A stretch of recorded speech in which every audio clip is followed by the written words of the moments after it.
नमस्कार दोस्तों, मैं दामोदर शर्मा। आज 2 जून 2020 करंट अफेयर की चर्चा है। दोस्तों, पहला क्वेश्चन है, किस पड़ोसी देश ने भारत के 370 किलोमीटर के इलाके को मैप में शामिल करने के लिए संविधान संशोधन बिल को 31 मई 2020 को संसद में पेश कर दिया? दोस्तों, ये बातें नेपाल सरकार ने पेश किया है। नेपाल सरकार ने उत्तराखंड राज्य के पास लिपुलेख दर्रा है, कालापानी क्षेत्र विवाद है, उन दोनों क्षेत्रों को अपने मानचित्र में दर्शा देने के लिए संविधान संशोधन बिल को पारित कर दिया। दोस्तों, ये बड़ा विवाद है। कालापानी 1814 से विवाद चलता आ रहा है। दोस्तों, उस समय गोरखा युद्ध हुआ था। उसके बाद ब्रिटिश सरकार ने वो कालापानी क्षेत्र नेपाल को दिया, लेकिन 1929 के बाद में भारत सरकार ने उस कालापानी पर वापस अधिकार कर लिया। मित्रों, अब चर्चा करोगे ये विवाद अभी क्यों चल रहा है नेपाल के साथ? क्योंकि चाइना कोविड-19 से ध्यान भटकाने के लिए भारत के साथ लद्दाख में सेना को लगा दिया। अपनी जनता को देश प्रेमी बनाने के लिए भारत जनता वहाँ की भड़क जाती है, सेना सरकार के खिलाफ तख्तापलट कर सकती है। इसलिए चीन की सरकार ने भारत के खिलाफ सीमा विवाद छेड़ दिया कि जनता सरकार की तरफ आ जाए, और चीन ने नेपाल पर दबाव बना करके नेपाल को भी भारत की सीमा विवाद में छेड़ दिया। दोस्तों, ये भारत और नेपाल का विवाद उस समय खड़ा हुआ जब मार्च के महीने में भारत के रक्षा मंत्री राजनाथ सिंह ने लिपुलेख दर्रे में सड़क निर्माण का उद्घाटन किया था। वहीं से नेपाल सरकार ने वो दोनों देशों के बीच सीमा विवाद का सिलसिला शुरू किया था। मित्रों, नेपाल सरकार ने पहले भी 18 मई को भी पारित किया था संविधान संशोधन बिल, लेकिन विपक्ष ने उसको मंजूरी नहीं दी। इसलिए अब 31 मई को संसद में पेश किया है, तो विपक्ष ने उसको मंजूरी दे दी है। लेकिन भारत सरकार ये बोल रही है कि सीमा के लिए भारत के गृह मंत्री जो अमित शाह, उन्होंने कहा है कि 1 इंच भी हम पीछे नहीं खिसकेंगे, चाहे चीन आ जाए चाहे नेपाल आ जाए। दोस्तों, अच्छी विशेषता याद रखना, ये उत्तराखंड के कालापानी और लिपुलेख दर्रे के पास विवादी क्षेत्र है। दूसरा क्वेश्चन है, विश्व दुग्ध दिवस कब मनाया जाता है? विश्व दूध दिवस दोस्तों 1 जून को विश्व दूध दिवस मनाया जाता है। दोस्तों, विश्व दूध दिवस 1 जून को मनाया जाता है, लेकिन राष्ट्रीय दूध दिवस कब मनाया जाता है? राष्ट्रीय दूध दिवस दोस्तों 26 नवंबर को मनाया जाता है। क्यों मनाया जाता है 26 नवंबर को? श्वेत क्रांति के जनक वर्गीज कुरियन थे, उनके जन्मदिन 26 नवंबर को आता है, तो उनके जन्मदिन पर राष्ट्रीय दूध दिवस मनाया जाता है। अगला क्वेश्चन है दोस्तों, one nation one ration card योजना देश के 20 राज्यों और केंद्र शासित प्रदेशों में कब लागू होगी? दोस्तों, ये योजना देश में 1 जून को लागू हो रही है। One nation one ration card योजना है, बड़ी अच्छी योजना है, सेंट्रल सरकार की योजना है। ये योजना पहले भी पायलट प्रोजेक्ट योजना के तहत कई राज्यों में चल रही थी, लेकिन अब सेंट्रल सरकार पूरे देश में लागू करने के लिए योजना तैयार की है। ऑफिशियल स्तर पर इसको योजना को लागू किया है, 20 राज्यों और केंद्र शासित प्रदेशों में लागू कर दिया। इससे गरीबों को फ़ायदा होगा, जो मजदूर लोग हैं उनको फ़ायदा होगा। जैसे राजस्थान के लोग आंध्र प्रदेश में नौकरी कर रहे हैं, तो राजस्थान का उसके पास राशन कार्ड है, वो आंध्र प्रदेश में जाकर अपने राशन कार्ड से गेहूँ ले सकता है, चावल है, दाल है, जो भी मिलता है वो ले सकता है। दोस्तों, अच्छी विशेषता ये, बहुत ही अच्छी पहल है सेंट्रल सरकार की। अगला क्वेश्चन है, 30 मई 2020 को जाने माने एथलीट बॉबी जो मोरो का निधन हो गया। वो किस देश के थे? अमेरिका के रहने वाले थे। अमेरिका के महान एथलीट थे दोस्तों।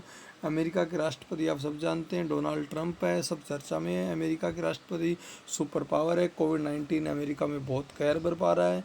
दोस्तों, बड़ी अच्छी विशेषता है, ये बॉबी जो मोरो बड़े एथलीट थे। अगला क्वेश्चन है दोस्तों, म्यूजिक कंपोजर वाजिद खान का निधन हो गया। किस बीमारी से पीड़ित थे? दोस्तों, ये वाजिद खान कोविड-19 से पीड़ित थे, और ये कोविड-19 से पहले किडनी की बीमारी से परेशान थे, और किडनी की बीमारी से परेशान थे। जब कोविड-19 से संक्रमित हुए तो उसकी जान चली गई, तो उनका निधन हो गया। वाजिद खान बड़े कंपोजर थे, उनकी जोड़ी प्रसिद्ध है, वाजिद और साजिद की जोड़ी बड़ी प्रसिद्ध है। दोस्तों, याद रखना इस पर्सन को, वाजिद खान क्या थे? म्यूजिक कंपोजर थे, जिसका निधन हो गया।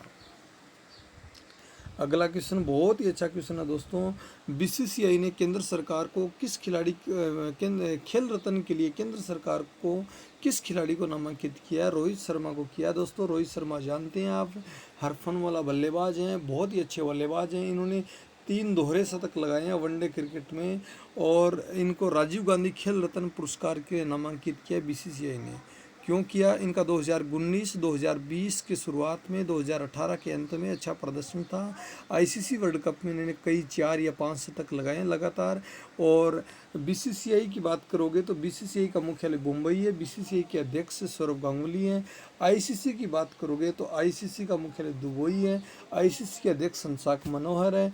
और इसी रोहित शर्मा को खेल का सबसे बड़ा पुरस्कार है राजीव गांधी खेल रत्न पुरस्कार, और वो देने के लिए इसको नामांकित किया गया। साथ साथ में अर्जुन पुरस्कार के लिए जो शिखर धवन है, ईशांत शर्मा है, उनको भी नामांकित किया गया है। मित्रों याद रखना। अच्छा, अगला क्वेश्चन है, किस राज्य सरकार ने मजदूर आयोग बनाने का ऐलान किया है? वो एमपी सरकार है। मध्य प्रदेश के मुख्यमंत्री शिवराज सिंह चौहान है। शिवराज सिंह चौहान अभी सरकार बनी है मार्च में ही, और प्रवासी मजदूरों के लिए राज्य सरकार वहाँ की बड़ा अच्छा काम कर रही है दोस्तों। वहाँ मजदूर आयोग उनको रोजगार देने के लिए, प्रवासियों को उनको सहायता देने के लिए, उनकी सुरक्षा देने के लिए मजदूर आयोग का गठन किया जा रहा है। एमपी सरकार अच्छे मजदूरों के लिए काम कर रही है। इससे पहले, इस एमपी से पहले की आप चर्चा करोगे तो यूपी सरकार ने एक आयोग बनाया था प्रवासी मजदूरों के लिए, जिसका नाम था प्रवासन आयोग। प्रवासन आयोग यूपी सरकार ने बनाया, मजदूर आयोग एमपी सरकार ने बनाया दोस्तों। याद रखना। अगला क्वेश्चन है, आईएमडी ने किस समुद्र में कम दबाव का क्षेत्र बनने से चक्रवाती तूफान 3 जून तक महाराष्ट्र और गुजरात के तट पर बढ़ने की संभावना है? दोस्तों, अरब सागर से आने वाला चक्रवात है, तूफान है, जिसका नाम है नीसरंग। और ये नीसरंग है, अरब सागर से आ रहा है, महाराष्ट्र और गुजरात के तट पर टकराएगा दोस्तों, 3 जून तक टकरा जाएगा। इसलिए याद रखना, ये नुकसान पहुंचाएगा महाराष्ट्र और गुजरात में। मित्रों, कुछ दिन पहले अम्फान तूफान आया था बंगाल की खाड़ी से, जो ओडिशा और पश्चिम बंगाल राज्यों में काफ़ी नुकसान पहुंचाया था। उसी प्रकार ये नीसरंग है, जो तेज़ गति से चल रहा है, और 3 जून तक ये महाराष्ट्र और गुजरात के तट से टकराएगा, तो इसको नुकसान पहुंचाएगा। अगला क्वेश्चन है दोस्तों, केंद्र सरकार ने भारतीय खाद्य सुरक्षा और मानक प्राधिकरण FSSAI का नया सीईओ किसे बनाया है? अरुण सिंघल को नया सीईओ बनाया है दोस्तों। याद रखना, अरुण सिंघल को, आईएएस अधिकारी हैं, इसको अरुण सिंघल को भारतीय खाद्य सुरक्षा और मानक प्राधिकरण का नया अध्यक्ष बना दिया गया है। मित्रों, अगला क्वेश्चन है, हाल ही में राजस्थान सरकार किस पोर्टल पर प्रवासी श्रमिकों का पंजीकरण करेगी? वो बहुत इंपॉर्टेंट है, राजकौशल पोर्टल होगा, उस पर प्रवासी श्रमिकों का पंजीकरण करेगी। मित्रों, राजस्थान सरकार भी प्रवासी मजदूरों के लिए उत्सुक है, उसकी सहायता करने के लिए, उनकी सुरक्षा करने के लिए, उनको रोजगार दिलाने के लिए, क्योंकि राज्य सरकारों के लिए बहुत ही बड़ी वोट बैंक है प्रवासी मजदूर। यूपी बिहार में तो खूब ज़्यादा प्रवासी मजदूर हैं, राजस्थान में भी हैं। तो ये सरकारें इनके सुरक्षा के लिए, इनको रोज़गार दिलाने के लिए, उनको लाने के लिए, उनको सही रखने के लिए कई काम कर रही है। राज्य सरकार राजकौशल नामक पोर्टल ऐप लॉन्च किया दोस्तों।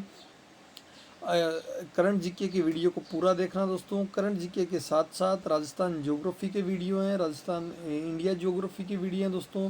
वीडियो को पूरा देखना, आपको सारी बात समझ में आएगी दोस्तों। इनके राजस्थान ज्योग्राफी, विश्व ज्योग्राफी, इंडिया ज्योग्राफी और करंट जीके, इनकी आपको पीडीएफ की ज़रूरत है तो आप डिस्क्रिप्शन में टेलीग्राम लिंक है और व्हाट्सअप ग्रुप भी लिंक है, आप किसी भी ग्रुप को ज्वाइन कर सकते हैं, वहाँ पर आपको इनकी पीडीएफ मिल जाएगी दोस्तों। वीडियो को ज़्यादा से ज़्यादा शेयर करना और चैनल को सब्सक्राइब करना। Damodar Sharma always with you. Thank you for watching.